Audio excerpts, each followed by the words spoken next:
कहानी काफ़ी समय पहले की है, जब एक कबीर नगर नामक गांव में एक गरीब किसान रामू अपनी पत्नी सुमित्रा और दो बेटियां कौशल्या व कंचन तथा छोटे बेटे महेंद्र के साथ अपने परिवार में खुशी खुशी रहते थे। सुमित्रा और रामू बहुत मेहनती थे। वे दिन रात मेहनत करते थे और तो और अपने बच्चों को भी पढ़ाते थे, जिससे बच्चे बड़े होकर के कुछ बन जाए और रामू की ज़िंदगी से गरीबी दूर हो जाए। रामू के पास एक छोटा सा खेत था, जिसमें रामू मेहनत कर अपने और अपने परिवार का गुजारा चलाया करता था। रामू बहुत ही मेहनती व दयालु आदमी था, जिसका कि हर कोई उसका दयालु होने का नाजायज फ़ायदा उठाता था। रामू साहेब, एक बार माफ़ कर दो, अगली बार मैं बहुत मेहनत करूँगा। साहब, मैं मेहनत तो बहुत करता हूँ, पर लगता है मेरी तो किस्मत ही खराब है। जमींदार ठीक है, अगली बार पूरा कर्जा चाहिए, वरना तुझे जान से यहीं मार दूंगा। रामू बेचारा सारे दिन अपने खेत में काम करता रहता था। वह सुबह जल्दी जाता था और शाम को बहुत लेट आता। रामू एक बार जब अपने खेत में काम कर रहा था, तभी उसके फावड़े से कुछ लोहे की चीज़ के टकराने की आवाज़ आती है। रामू उसे खोद करके देखता है तो वहाँ पर एक सोने से भरा हुआ घड़ा मिलता है।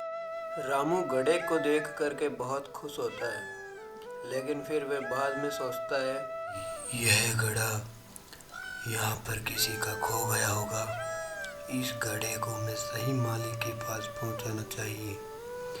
यह घड़ा मैं गांव की मुखिया को दे देता हूँ, ताकि सही मालिक के पास पहुँच सके। यह सोचकर घड़ा लेकर के रामू अपने घर की ओर निकल जाता है। रास्ते में जाते जाते सोचता है कि ये घड़ा किसी का गिर गया होगा।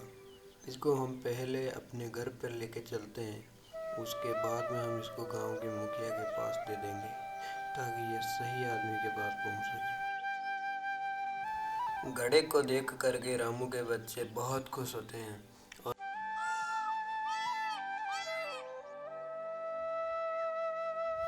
इसके बाद रामू घड़ा लेकर के अपने गांव की और मुखिया के पास निकल जाता है, ताकि ये घड़ा मुखिया को दे दे और इसका सही मालिक इसे प्राप्त कर सके।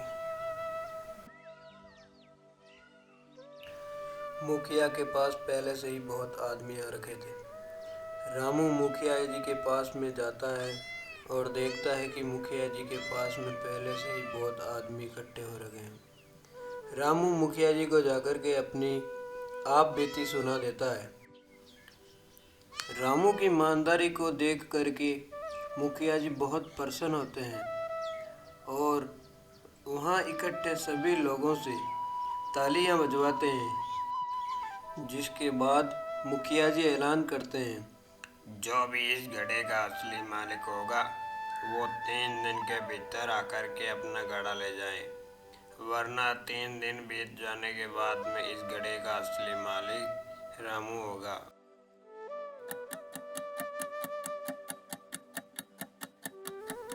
देखते ही देखते पूरे 3 दिन बीत जाते हैं, लेकिन 3 दिन के अंदर कोई भी घड़े का असली मालिक सामने नहीं आता है। इसके बाद मुखिया जी रामू को अपने पास में बुलाते हैं और सोने से भरा हुआ घड़ा रामू को दे देते हैं तथा ईमानदारी की बहुत तारीफ करते हैं। रामू वो सोने से भरा घड़ा अपने घर लेके आता है। उसे देख करके सारे घर वाले उसी की ओर देखने लगते हैं।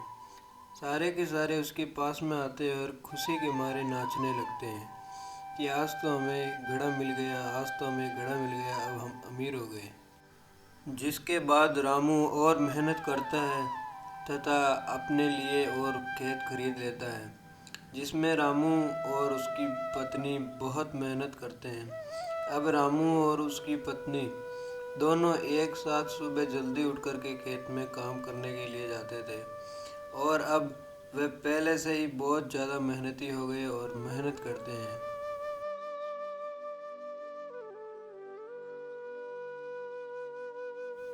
रामू अब बड़ा किसान बन जाता है और गांव वाले रामू की बहुत तारीफ करने लगते हैं। साथ ही सारे गांव वाले रामू से सलाह लेने लगते हैं। रामू सभी को मेहनत करने की सलाह देता है तथा साथ ही साथ किसानों को नई तकनीक से खेती करना सिखाता है। अब रामू को उसकी मेहनत का फल मिल जाता है। रामू बड़ा मकान बनवा लेता है और भगवान का शुक्रिया अदा करता है कि भगवान आपने मुझ जैसे गरीब को इतना अमीर और इतना लायक बनाया है। तो बच्चों, इस कहानी से हमें यह शिक्षा मिलती है कि हमेशा सच्चाई और ईमानदारी के रास्ते पर चलना चाहिए। ये रास्ता और ये परिस्थितियाँ भले ही कठिन हो सकती है और ये रास्ता थोड़ा लंबा व कठिन हो सकता है, लेकिन इस रास्ते पर चलने वाला इंसान ज़रूर कामयाब होता है और इस रास्ते का फल सबसे मीठा होता है।